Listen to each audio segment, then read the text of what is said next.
départ de la manifestation du Grand Théâtre, plus de 5 000. À l'arrivée, nous étions plus de 10 000.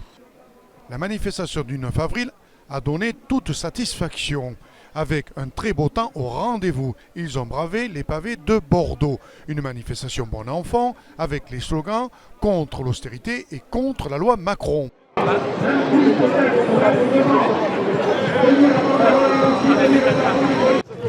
Oui, alors moi je suis en grève. Alors je ne suis pas enseignante, je suis agent de service, c'est ATT Conseil régional de l'Aquitaine. Nous on est en grève parce qu'il manque du personnel sur les postes. On est en grève parce qu'on n'est pas d'accord au niveau des salaires, des primes que le Conseil régional nous octroie par rapport aux autres agents du siège. On est en grève parce qu'on est en désaccord avec la politique qui est menée aussi plus générale au niveau de la sécurité sociale, des retraites. C'est un ras-le-bol général et c'est pour tout le monde. Oui. Normalement, ils appliquent une politique sociale, donc vous n'êtes pas concerné par cette politique sociale? Non, parce que la politique sociale de M. Macron, c'est la politique du MEDEF. C'est plutôt faire plaisir au MEDEF. Quand on voit que certains patrons s'en vont avec des retraites dorées, comme par exemple les copains des magasins la Halle, par exemple, qui vont fermer les halles à chaussures, les halles vêtements, et on apprend que leur PDG est parti avec je ne sais combien de millions dans la poche. Et voilà, et de toute façon, le problème,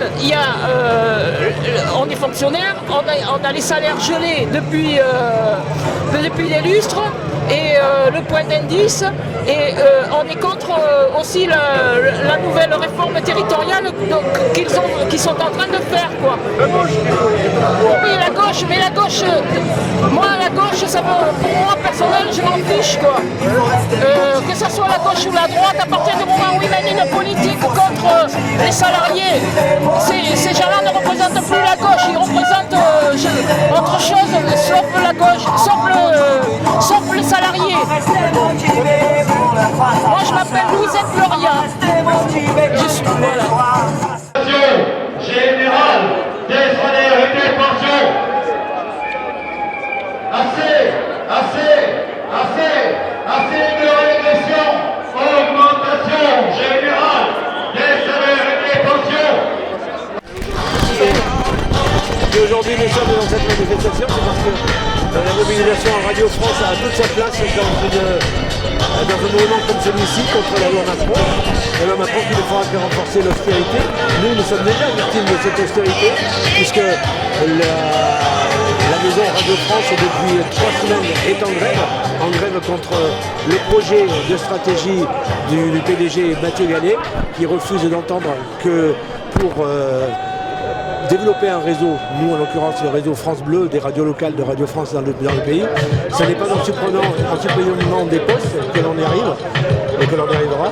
Donc nous sommes mobilisés et aujourd'hui c'est pour nous l'occasion de parler au public, car nous n'avons pas eu jusqu'à présent la possibilité de le faire. Notre média, qui est une radio, aurait dû naturellement nous donner l'occasion d'expliquer aux auditeurs qui ne comprennent pas pourquoi nous sommes en grève. L'occasion nous est donnée aujourd'hui de publiquement parler de notre mouvement. Nous distribuons des tracts, nous rencontrons des gens et nous expliquons que le service public au délice est en danger, et c'est pour cette raison, pour le défendre, que nous sommes mobilisés aujourd'hui. Donc aujourd'hui, il n'y a aucune avancée sur vos revendications? Hélas, aujourd'hui, aucune avancée sur nos revendications, mais il n'est pas plus aujourd'hui que hier ou qu'il y a 3 semaines. C'est-à-dire que nous avons déposé des préavis qui, jusqu'à présent, n'ont pas du tout été pris en compte par la direction et la DRH de Radio France. Donc pour l'instant, il n'y a pas de licenciement, mais c'est en pourparlers. Disons que Mathieu Gallet n'a pas caché ses intentions, effectivement, de supprimer entre 300 et 380 emplois de Radio France. Ça représente près de 1/10 des effectifs de la radio, un petit peu moins, mais c'est déjà beaucoup. Avec les moyens que nous avons aujourd'hui, qui sont des moyens contraints, nous ne pouvons pas réaliser complètement notre mission de service public. Si on en supprime des postes, on peut imaginer quels seront les dégâts, et notamment dans notre travail, le travail qui est le nôtre à France Bleu, de proximité avec le territoire et avec les habitants. Merci beaucoup, c'est votre nom, c'est... Je suis Valérie Hervé, je suis le délégué CGT Radio France pour le Sud-Ouest. Merci, c'est gentil.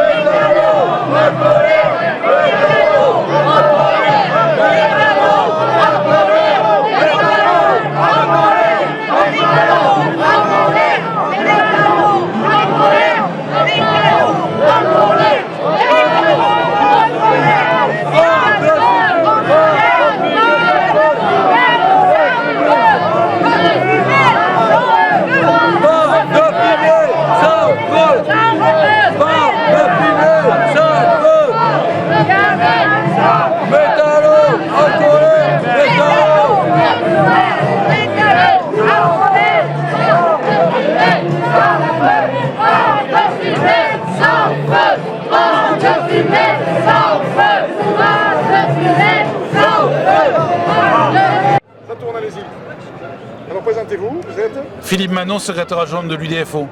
D'accord. Alors cette manifestation, elle est organisée avec toutes les organisations syndicales, grande manifestation. On peut dire que c'est un mini mai 68. Oh, on n'a pas cette prétention, on a surtout l'intention d'organiser la riposte interprofessionnelle.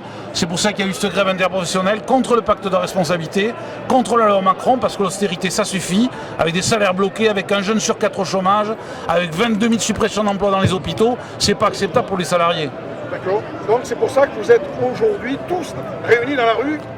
Tout à fait, dans la grève et dans la rue, parce qu'il faut que le gouvernement entende les salariés qui répondent à leurs revendications au lieu d'écouter les revendications. Au lieu d'écouter les revendications du patronat. Donc pour l'instant, vous attendez combien à peu près? On parle entre 1000, 5000... Plusieurs milliers, 4-5 000 je pense minimum, oui tout à fait. Donc c'est dans toute la France que cette manifestation est organisée. Attention, il y a des manifestations en province, mais il y a aussi une très grosse manifestation nationale à Paris. Donc le mot d'ordre, c'est contre l'austérité. Contre l'austérité, retrait du pacte de responsabilité, retrait de la loi Macron qui détruit le droit du travail, le code du travail, qui facilite les licenciements, qui veut remettre en cause le CDI. Donc si les lois ne sont pas retirées de ce que vous demandez, nouvelle grève annoncée ou pas? Écoutez, nos organisations se rencontreront nationalement prochainement, ils en tireront les conclusions de ce que le gouvernement répond ou ne répond pas. Pour l'instant, il n'est pas plutôt dans une phase de blocage, on n'est pas prêt à lâcher sur cette question d'austérité, pour nous c'est inacceptable. D'accord, votre nom c'est? Philippe Manot. Merci à vous.